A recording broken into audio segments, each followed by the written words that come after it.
Hello, everyone. Welcome to Everything Arsenal. Arsenal 2, Brighton nil. We got the win that we needed. We got the win that we were looking for, and that should have been 5 or 6 nil. We absolutely dominated Brighton for the entire game. First minute to 90 minutes. I think we had close to 30 shots, if not more. I think we had more than like maybe 30 shots. Let me actually just confirm that because around the 60th minute I checked it and it was 20 something. We had 26 shots and 9 on target. Okay, 9 on target. Obviously, we did miss a few chances, but the number of chances we created, the football was looking so good today. Jesus was pulling out some skills. Odegaard was pulling out skills. Martinelli was pulling out skills. Declan Rice, as always, another fantastic performance. Saliba with his defending and his tackling, absolutely fantastic, man. We were looking really good today. Saka, I think today, usually Saka and Martinelli get marked throughout the game, but today, especially the two of them, they were really active. They were creating chances. They were getting involved in the play. I literally saw someone around the 70th minute saying that Martinelli and Odegaard were ghosting. And I was like, which game are you watching? How can you say Martinelli and Odegaard are ghosting? They are the two most lively players on the pitch. In the final third, like final product and everything, a bit unlucky with a few saves from the Brighton goalkeeper. But yes, a bit off the final product. But in terms of the overall play, Odegaard, Martinelli, Saka, and Jesus were all incredible today. They were creating numerous chances. Jesus was looking really good today. He looked confident. Havertz looked confident. Odegaard looked confident.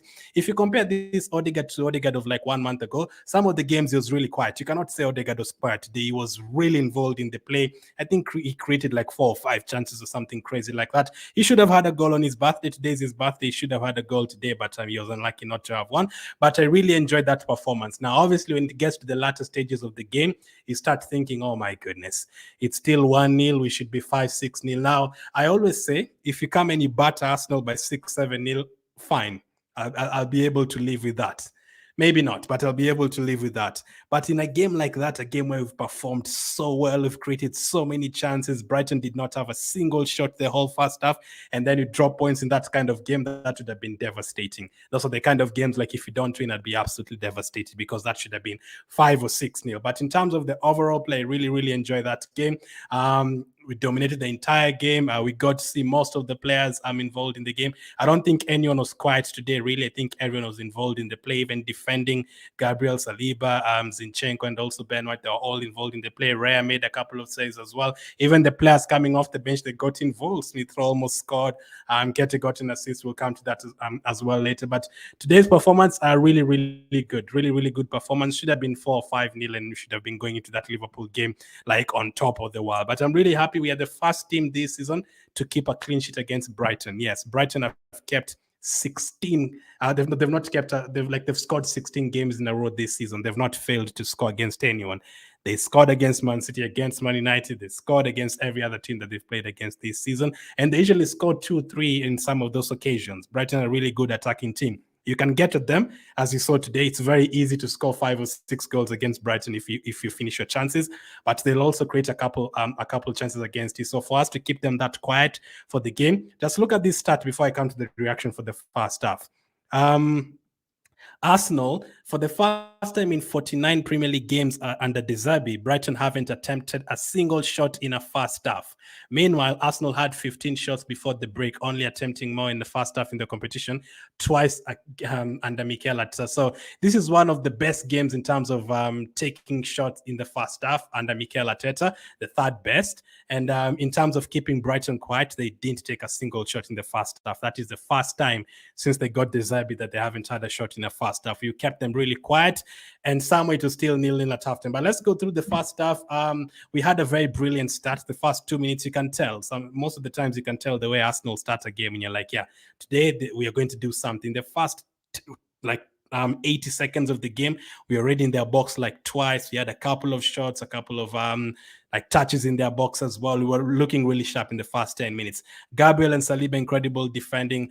I think Odegaard was very unlucky not to get something today. He was everywhere. Finishing touch, missing a bit, maybe taking too much time in terms of taking shots, but he was very active, especially in that first half. There's that pass he gave to Saka, very incredible through pass. Saka crossed the ball, Martinelli shot it off target. Now, I do agree, last season, they're not as good as last season. Last season it would have been very hard to replicate last season for Odegaard, Saka, and Martinelli. Last season they were just scoring every single week. They were assisting every single week. Like all of them had 20+ goal contributions. This season, like the last two games against Aston Villa and today, you can see like, especially Odegaard and Saka, you can see them getting involved in the play. You can see the skill is there. You can see the confidence is there. It's just the finishing touch. Because on a different day, Odegaard would have had 2 goals, Saka would have had 2 goals, Martinelli would have had 2 goals. Hopefully that comes by next year. Hopefully you start seeing them scoring those goals. But in terms of performances, I absolutely have no problem with their performances today. They were absolutely incredible. Jesus did have a shot outside the box in the first half. Martinelli as well had a cross where Gabriel headed it off target. What annoyed me in that first half was this. Again, why do we have to keep talking about referees every single week? It's not that Arsenal fans love crying the way rival fans say. Did you see how many times Saka got fouled in those first 20 minutes? He got fouled like 10 times. No yellow card at all. Nothing. No one got a yellow card. Only James Milner picked up a warning, and they fouled Saka literally almost 20 times in the first 30 minutes. Nothing. No yellow card. And then Ben White makes one foul, yellow card. Ateta complains a bit. Doesn't even complain to anyone. He just throws his hands like this, and he gets a booking. I see people saying Ateta needs to sit down. He's too arrogant. He's shouting. He keeps complaining.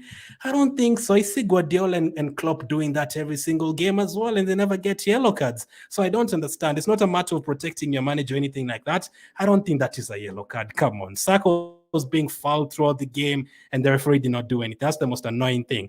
They usually say strikers and those swingers need to be protected. Saka is definitely not protected. He gets fouled so many times in a game, and the opposition players never get yellow cards. So that was the most annoying thing from that first half.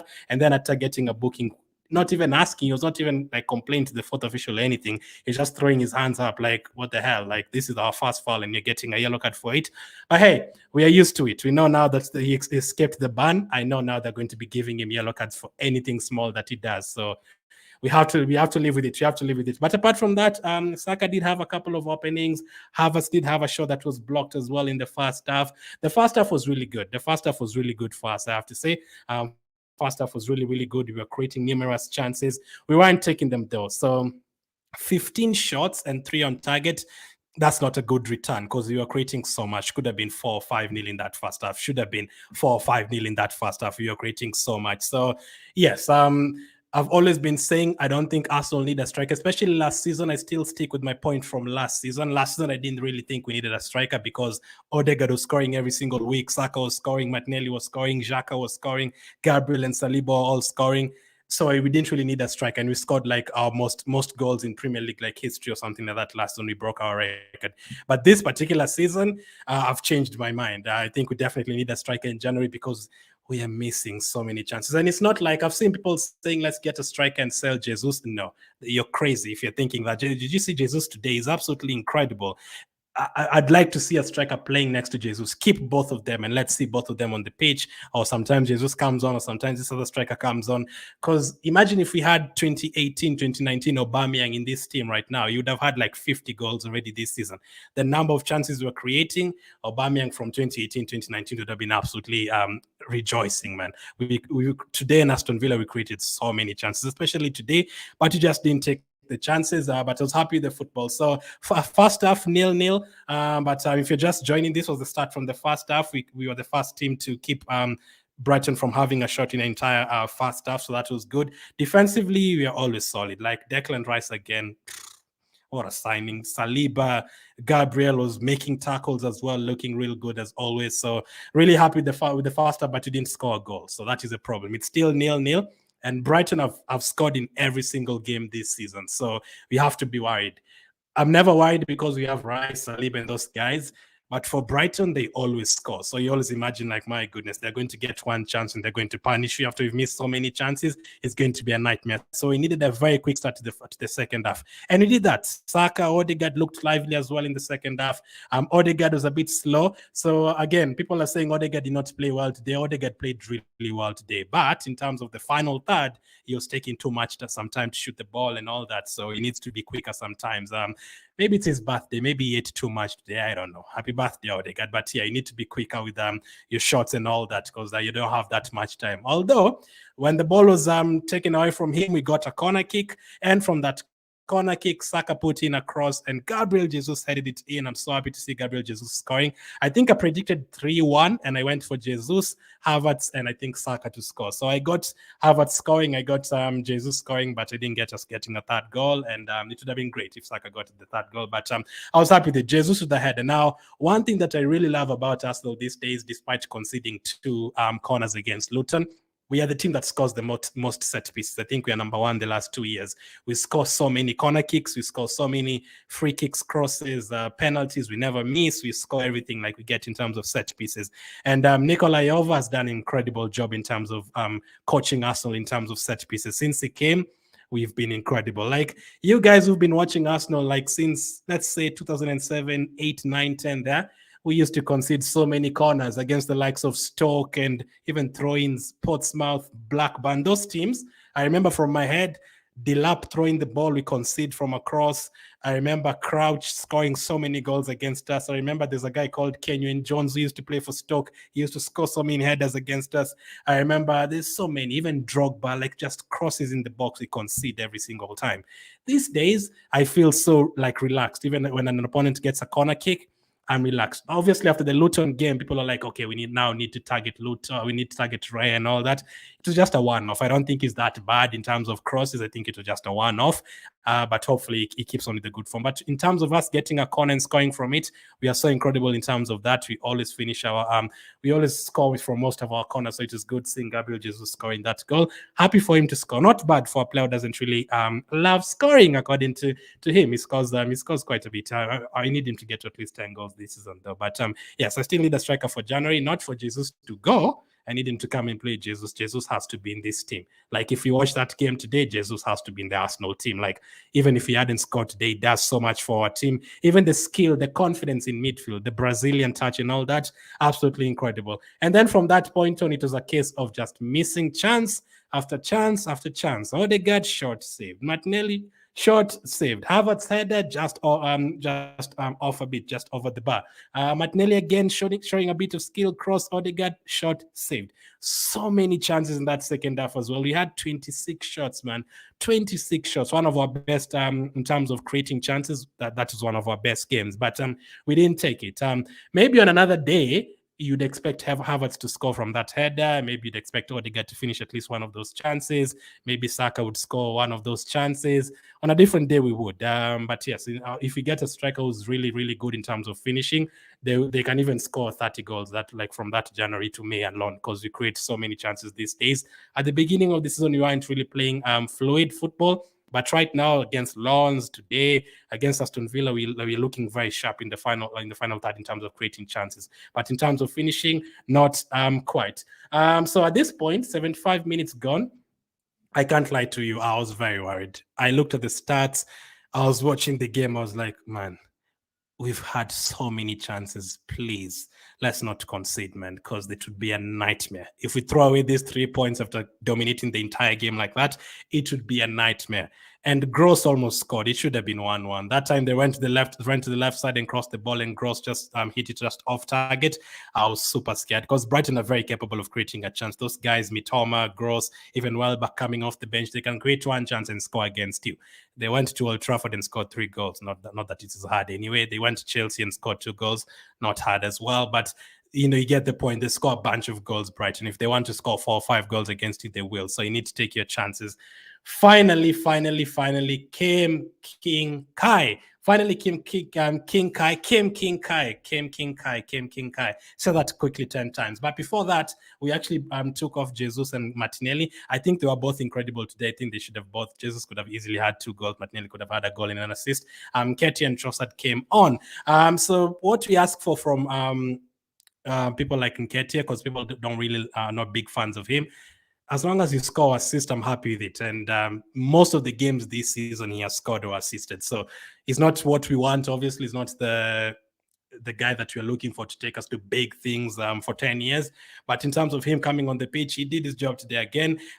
What a pass to Havertz, and he has arrived, guys. I told you guys, be patient from day one. If you look at those games, especially Man United, when he was missing chances and gave away the goal and all that, I always came here and I told you guys, just be patient. You can't be like completely done with the play after 2 months.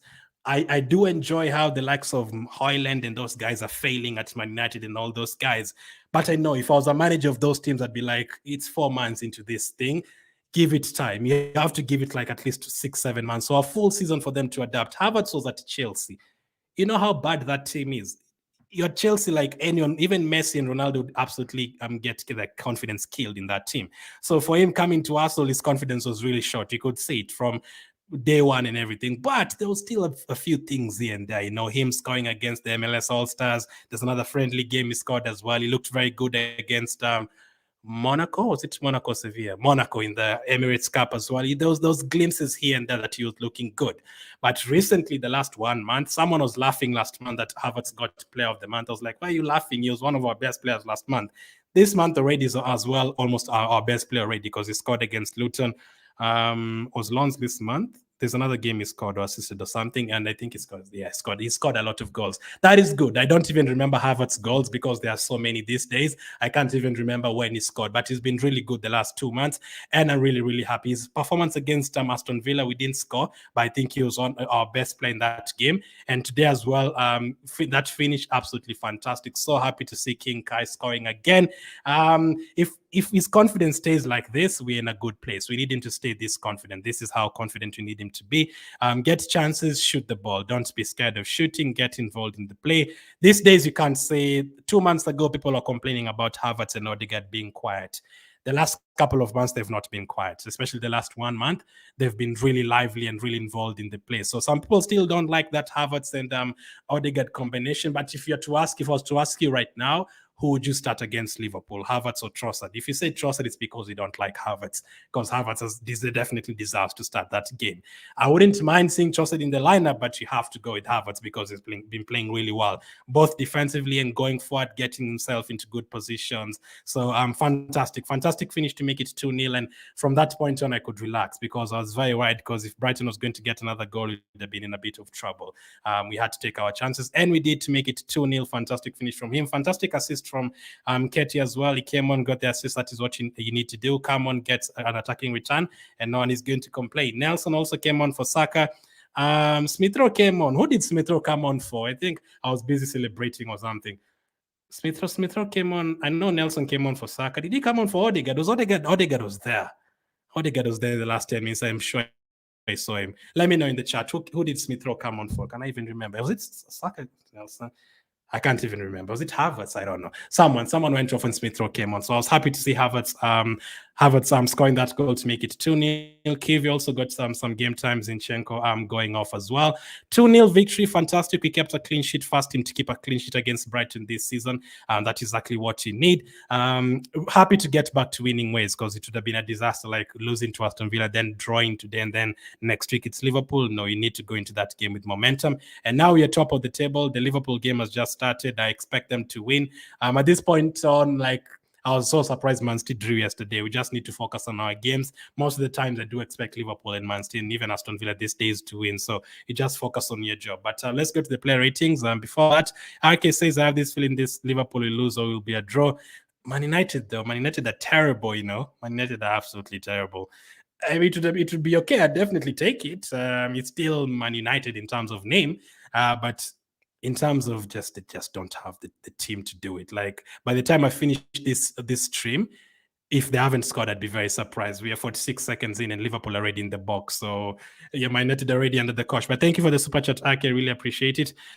Dennis says we need a natural number 9 to play along with Jesus, and whose ultimate role is to score and stay close to the 18-yard box. Yeah, you're very right, because Jesus loves creating, so he loves to come deep and get the ball and create chances here and there, go forward, all that. He loves doing all that, so I don't mind that because he gives us a lot. But if you get a striker who's just happy to stay in the box and just score and then just wait for chances from Jesus and Saka and Odegaard and all those guys, if we get 2 players in January, we're in a very good place, at least 2. I was thinking 3, but someone told me, you can't just buy every single defender because your defenders are injured. You'll end up with 10 defenders. Maybe it's right. You need to know how long Tomiyasu and Timber are out for. I would have loved a centre-back, a midfielder, and a striker in January. I don't know if it's possible. Even if one is a loan deal or something, I'd not mind it. But if you get a striker then you have the option of Sometimes you're playing Martinelli, that striker, and Saka, and sometimes you're playing both that striker and Jesus, and then maybe Martinelli's on the bench for this one, or maybe Havertz is on the bench for this one, and then you just change it like that. Remember, we're in the Champions League. By the way, tomorrow, don't forget, Champions League draw tomorrow. I'll be live with that. That will be at 11 a.m. UK time, so around 11 a.m., 12 p.m. for most people watching. So make sure to join me for the draw reaction. So we'll find out which team we are playing. So if we get an easier draw or something, we could easily be in the quarterfinals. And in the Premier League right now, we are top of the table, and we'll be in the FA Cup as well against Liverpool. We need a squad. We need a squad to tackle all those games. We don't want a situation like last season where Saliba is getting injured and then you have to bring on Holding, you don't really trust. Ben White was having pressure, says Joshua. It did. I still don't mind Ben White. Maybe I have seen people saying they prefer Tomiyasu to Ben White if both of them are fit. I don't mind it. I've always said whoever starts between Ben White and Tomiyasu, I don't care. I feel like both of them are really good. Tomiyasu was obviously really good, especially recently. I think Ben White is good. Today maybe he got Mitoma now. Mitoma did go past him, I think, for that cross. But if you watch Mitoma against every single right back, most of the time he'll go past a right back 6 or 7 times. How many times did he really get past Ben White today? Maybe once or twice. So it was not a calamity. You'll never see a defender like completely marking out Salah or Doku or those guys. Zaha was in the Premier League. You'll never see them marking them out of the game completely. They'll get past you once or twice eventually. So I don't really mind it. I don't think it's a calamity. Definitely the striker, these players we got now, says Lee. Clean sheet, always score goals. So yes, another thing, by the way, we've beaten Brighton finally at home. I think they've beaten us like 3 times at home since they came to the Premier League, which is not good. I went back and rewatched all the games that we played them since they came to the Premier League. There was a 2-0 where Iwobi scored, and then there was the one for last season where they beat us comfortably 3-0. There was a 2-0 again. I think there was a 1-1 as well where we gave them a late penalty, and they've always taken points away from us. I agree with managers. I don't know, says Ben White defending his. But again, I don't really think so. I'll rewatch the game a second time.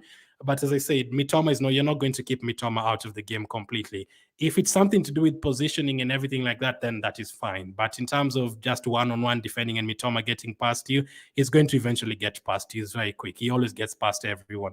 Anu also says Rice is exceptional. What a signing, man. And Dynamic says incredible. Bring on Liverpool now. Chancellor says Odegaard, Saka need to stop wasting many chances. Yeah, we do waste many chances. What was annoying was I think Odegaard and Saka were getting chances to shoot and they were taking too much time. That is my problem. Just shoot the ball. You never know. It's going to hit someone and go in. And especially for those 2 players, I'm sure they know about that a lot. They've been our best players the last 2 seasons. So hopefully they can start putting it in the back of the net. But today, in terms of performance, was really good. But in terms of finishing, you're right, Stanislas. They need to finish their chances because in the Champions League, if you're playing against even Lazio or Napoli, if you don't score, they're going to get one chance and they're going to score. We need to Solanke. You're talking about Solanke. By the way, we've been linked to Solanke. We'll talk about that tomorrow. But yeah, we've been linked to Solanke. The thing with Solanke, though, he failed at Liverpool and Chelsea. Those are the big teams. So I don't know about him handling the pressure of being in a big team. We missed so many chances, says Moose. I don't know why sometimes on midfield they're not releasing passes to the strikers. Everybody wants to score. Why? That is also a point, I guess. Maybe everyone wants to score. Odegaard maybe wanted to score because it's his birthday. He was really trying to score very hard. Yeah, maybe you're right. But again, sometimes I feel like, why are you not shooting? Today I felt like Saka and Martinelli and Odegaard. I was like, shoot the ball, don't pass, shoot the ball. They all were good, says Lee. One of the most lively performance from our top 4, I agree, Mubale. Saka, Martinelli, Jesus, and Odegaard, we need this next week at Anfield, plus being more clinical. Now, against Liverpool next week, you need to take your chances. Man United are on the attack. If they score, I would be very surprised. So many chances lost, but I'm happy you got our 3 points. The clean sheet, says Ake. What a performance and relief. My blood is boiling throughout the game, especially the last 20 minutes. I was fearing the worst. I was thinking, if they score, man, after we've missed so many chances, congratulations to us, says Timothy. 60 million down the drain. Kai Havertz scores again. What a player, man. What a player. What a player. He's starting to cook. Let him cook. Let him cook. Let him cook. I love the fact that he doesn't even mind the song as well, the chant. Zamina, yes, we made it. I'm so happy today, says Musa. Great performance, but you missed a number of chances. It would have been 5-0. We had 26 shots and only 9 on target. So if you get someone who's going to really enjoy those chances, on a different day, you need to have at least 12, 13 shots on target. So 9 from 26 shots is a bit poor. Chidi says, congratulations. Babafemi says, Kai Havertz, enough. Just the two words. We are the Ghana, says Mary. I'll come to the rest of your comments. Let me do the player ratings. I also want to watch the Liverpool game. Let's see. Let's go to the player ratings. Arsenal 2, Brighton 0 player ratings. We got a win. We are very good at the Emirates these days, by the way. The last team to beat us at the Emirates was Brighton last season. We've not lost a game at the Emirates for 13 games, so that is another very good thing. We are doing good at home. And recently, against Lens, against Brighton, we are really creating multiple chances at home. We need to do that every single week and take them this time. David Raya, in the first half, there's a part he handled the ball and it fell on the floor. But apart from that, the rest of the game, I think Raya was good. He kept a clean sheet. His kicking was good today. There's a time he threw the ball to Martinelli and we on the counter attack. That was very good, quick thinking. I love that. I think he handled the cross as well. He made a couple of good saves as well. So I'm going to give Ryan 8 out of 10. I think probably this is the highest I've given him so far. I've been giving him 7s when he's done good and maybe 6s, sometimes 5s. I gave him a 2 or 3 against Luton. But today I'm going to give him an 8 because he kept a clean sheet. I think he was okay. Gabriel, I'm going to give him an 8. First half, the tackling was incredible. Absolutely fantastic. Like, what a player, man. I remember, there's a time we had Pablo Mari and we were debating, should we keep Pablo Mari or Gabriel? What a stupid argument, man. How can you even debate between Gabriel? He's still very disrespected, by the way. People still don't respect Gabriel. Whenever we talk to opposition fans, they're like, nah, we're going to take Shah ahead of Gabriel. Nah, we take Lisandro Martinez. No, we're going to take Konate instead of Gabriel. They don't respect Gabriel. So hopefully can keep up these performances, but 8 out of 10 for Gabriel. Really happy with this performance today. Let me just confirm his stats. Let's see. He almost also scored. He actually almost scored a couple of times. He won all his duels, aerial duels as well, 2 out of 2, which is good. Made an interception, made a tackle as well, 8 out of 10. Saliba, I'm going to give him an 8 out of 10 as well. We kept a clean sheet. I think Saliba was slightly better than Gabriel, so if I was giving halves, I would have given Saliba an 8.5. Again, there's a tackle. Let me tell you the minute. If you didn't watch the game or you don't remember it, just go back to that game and go to the 54th minute and just see the tackle that Saliba made in the box. Heart in the mouth. I was like, oh my goodness, don't give a penalty. And then he just went to the ball. I was like, why am I wide? It's Saliba. Obviously, he's going to time the tackle right. So fantastic tackle from Saliba. It's just incredible, man. What a one of the good things that came away from Unai Emery's time at Arsenal, like Saliba signing for Arsenal during Unai Emery's time, that was a very good signing. He needed those loan spells, and he's come back a different player, one of the best defenders in the world. When was the last time he had one of the best defenders in the world? It's been long, man. It's been really long. I don't think we've had any best defenders in the world. Maybe you'd have to go to Sol Campbell or something, or Ashley Cole or something like that. I'm going to give Saliba 8 out of 10. Zinchenko, I'm going to give him a 7. He kept a clean sheet. Some passes were good, but again, so these days I actually expect it. Those 2-3 bad passes from Zinchenko, these days I kind of expect them. Luckily today didn't cost us because I saw him giving away the ball in the second half at least twice, which concentration, or sometimes maybe you need to be quicker with your passes. So I'm going to give him a 7 out of 10. Ben White, I'm going to give him a 7 out of 10. I have seen what you guys have said in terms of, some of you have said his defending was bad or something like that. I don't think it was bad defending. Keeping Mitoma and those guys quiet is very hard, and Mitoma didn't really get past him several times or anything like that. So I'm going to give Ben White a 7 out of 10 as well. He kept a clean sheet. Let me take a look at his stats, actually, because I might be wrong in terms. Let me see how many times he was dribbled past and all that, because I didn't see him getting dominated by Mitoma. He made 1 tackle. He had a block shot as well. He had 1 clearance. He lost possession only 3 times. He committed 2 fouls. Dribbled past. Where is that stats? Dribbled past. Oh, come on, guys. Ben White was dribbled past 0 times. And people are saying he's bad at defending. I watched that game just like you guys, and I don't even think so. I don't even think there's a problem with Ben White at all today, really. And maybe once when was it Mitoma went past him, but again, according to the stats, it wasn't him who Mitoma went past. So a 7 out of 10 for Ben White.